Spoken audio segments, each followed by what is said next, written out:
అందరికీ నా హృదయపూర్వక నమస్కారాలు. కరోనాపై పోరాటంలో ప్రధానమంత్రి శ్రీ నరేంద్ర మోదీ గారు చేసిన సూచనలను హృదయపూర్వకంగా స్వాగతిస్తున్నాం.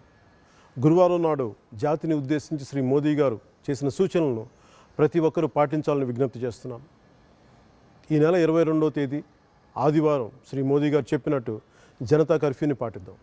ఆ రోజు ఉదయం 7 గంటల నుంచి రాత్రి 9 గంటల వరకు మన ఇళ్లకే పరిమితం అవుతాం. కరోనా మహమ్మారి నిర్మూలించడానికి కానీ ప్రమాదం అని తెలిసినప్పటికీ క్షేత్రస్థాయిలో పనిచేస్తున్న డాక్టర్స్, నర్సులు, పారామెడికల్ సిబ్బంది, వైద్య ఆరోగ్య సిబ్బంది, మీడియా వారు, పోలీసులు, పారిశుద్ధ్య కార్మికులు, ఇలా ప్రతి ఒక్కరికి మనసులోనే కృతజ్ఞతలు తెలుపుతూ మన ప్రధానమంత్రి గారు చెప్పినట్టుగా ఆదివారం సాయంత్రం 5 గంటలకి మన ఇళ్ల బాల్కనీలు నిలబడి గడప బయటికి వచ్చి ప్రతి ఒక్కరు కరతాళ ధ్వనుల ద్వారా కానీ ఏదైనా మీకు నాదం చేసి మనం వారికి సంఘీభావం తెలుపుతాం.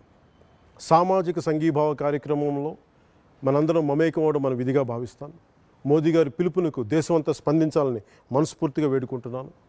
అలాగే తెలుగు చిత్ర పరిశ్రమ కూడా దీనికి సంఘీభావం ప్రకటించాలి. ప్రతి ఒక్క హీరోలు, హీరోయిన్లు, నటులు, నటీమణులు ప్రతి ఒక్కరు 24 క్రాఫ్ట్కి సంబంధించిన తెలుగు చిత్ర పరిశ్రమ ప్రతి ఒక్కరు కూడా దీంట్లో విధిగా పాల్గొనవలసిందిగా ప్రార్థిస్తున్నాను. ప్రధాని మాట పాటిద్దాం. కరోనా విముక్త భారతాన్ని సాధిద్దాం. జై హింద్.